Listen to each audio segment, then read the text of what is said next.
domain of the first function, that is the sine inverse, then domain of sine inverse is from the -1 to +1 in the closed interval. So when we are using the closed interval, that means -1 and 1 both are included in the domain and their range. So this maximum value 1 and minimum value -1, we will get the -1 in the interval of at the angle of -π/2, and the 1 will be π/2. Now the principal value means for what values of angle lies between. So you can see here that the angle lies between -π/2 to π/2. So we will simply write here, if any value is from the range, then y should be greater than or equals to -π/2 and less than equals to π/2, where you can assume that y is a function of sine inverse x. So for trigonometry function cos inverse, again the domain will be same. So -1 to 1, but range will be changes. Range is a closed interval 0 to pi, where pi means 180 degree and π/2 is a 90 degree. Now all about the principal value, then similarly that the principal value is greater than equals to 0 and less than equals to pi, and where you can assume that y is now the function of cos inverse x. So these are the values that you have to remember. So for the function tan inverse x, range is a domain is a real number, and your range will be the open interval of -π/2 to π/2.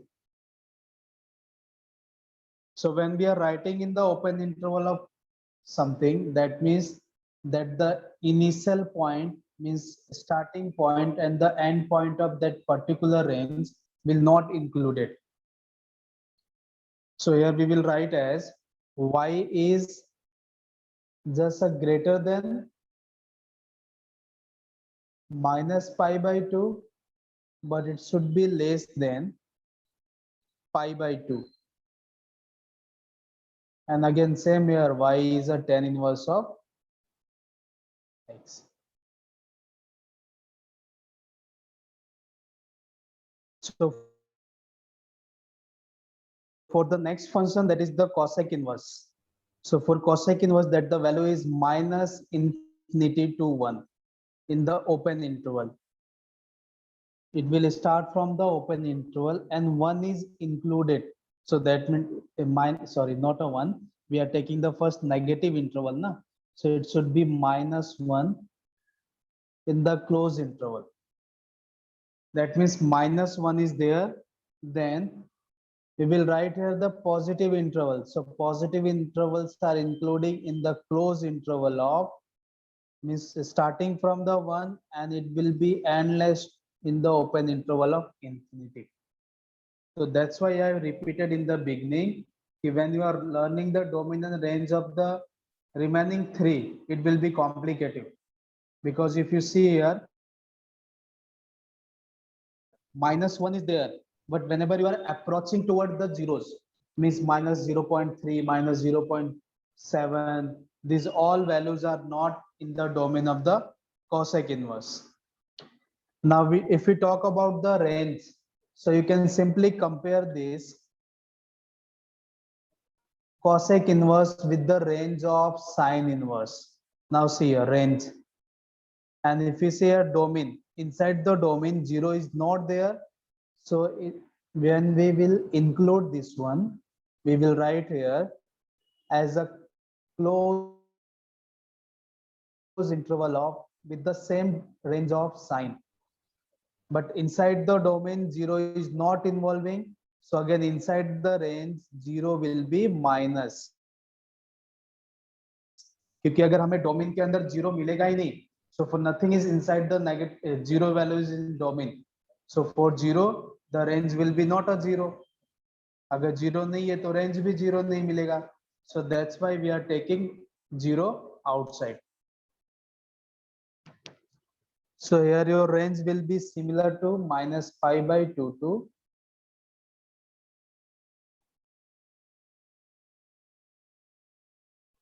pi by 2, and we will write here for not zero, we will write here y is not equals to zero because zero is not inside the range cos का. So for the sec inverse x, your range will, domain will be minus infinity to minus 1. देखो फिर से cos के domain को ध्यान से देखना, union of close interval 1 to infinity. So again 0 is not inside. No, sir. Okay. अब इसके रेंज की वैल्यू में से, so we are getting the cos 0, cos 90 is 0. Yes, sir. Cos 90. So cosec 90 is also we have to subtract here, जिसमें cos 0 होता है ना उस वैल्यू को यहाँ से माइनस कर दो. So from 0 to pi by 2, 0 to pi, pi is not inside the range. So हम यहाँ पे क्या लिखेंगे, y greater than equals to 0 less than equals to pi, where y is not equals to pi by 2. And the last one is cot inverse x.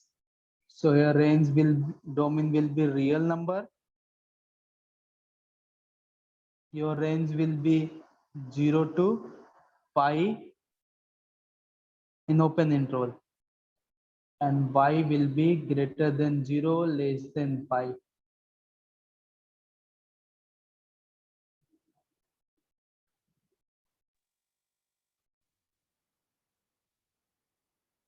So it's a pi by 3. 6. Pi by 6.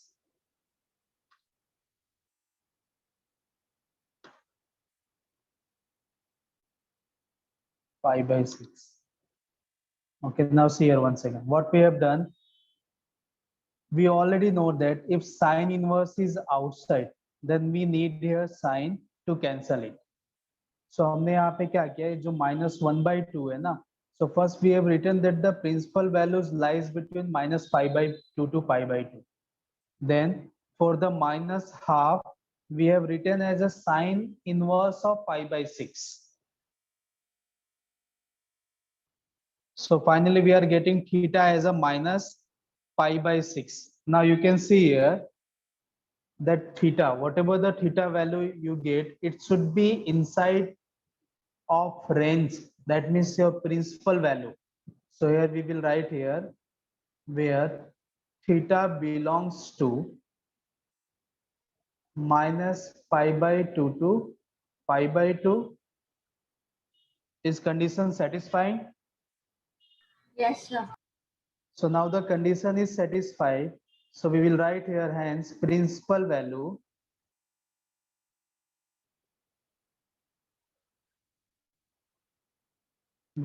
of sine inverse minus half is minus pi by 6.